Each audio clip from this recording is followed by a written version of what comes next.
tell you what, one day you're going to do exactly as the neighbours have done. You're probably going to put a second dwelling down the back. Now, how can you miss when you adjoin the reserve and you've got one of the friendly neighbours straight over here as well? So you're moving into a location. Fiona, 600k. Rightio. We'll sell them. Gee, 630. Now, my apologies. Your little angel looks really happy chewing on those chocolates. I'll give her another one too. At 630,000 at a bid.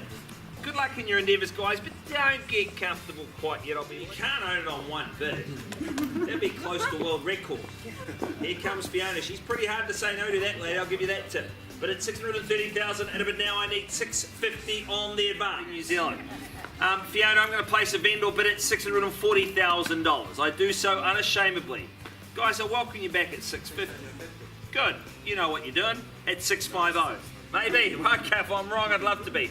Sir, we're going to have a conversation. To everyone else, hold tight.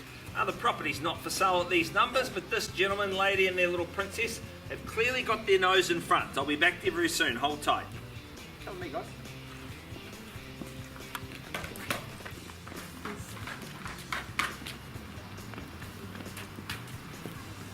So what has transpired? The lovely family here have gone from 650,000 to 710.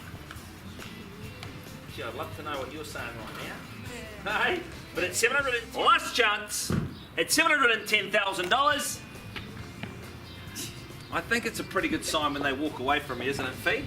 But thank you. At 710, will you list with Fiona Li? Piece of cake. At 710, it is going. It is going. It is sold to the beautiful family here. Good on you guys.